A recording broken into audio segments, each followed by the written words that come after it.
Welcome, welcome! In Google Analytics, click on the advertising section to help you understand the ROI on your advertising spend, as well as where to spend your budget. At the top, you'll see that there's a filter for conversion events. So we see the channels that drive the most conversions according to the default channel grouping. We have a table down here that shows us the most popular touch points for your users that convert.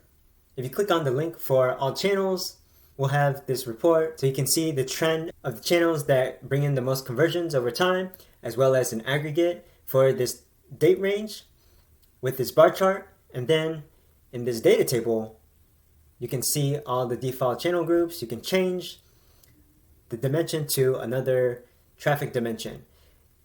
And you can add a secondary dimension. The metrics included are conversions, ad costs, cost per conversion, total revenue, and return on spend. There's also a model comparison report under the attribution section where you can compare the different models available. Here you can choose which attribution models you want to compare and how they credit the various channel groups for the conversions.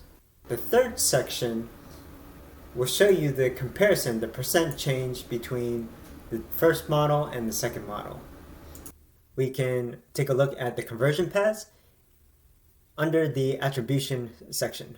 First, we see the touch points of users that convert by default channel grouping. You can change the dimension, and this breaks down all the touch points from the early to the mid stage to late touch points for your conversions.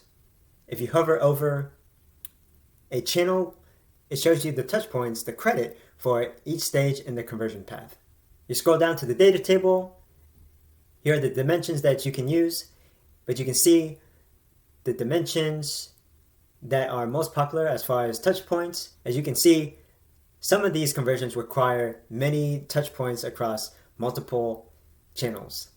And so the metrics include conversions, purchase revenue, days to conversion, and number of touch points to conversion.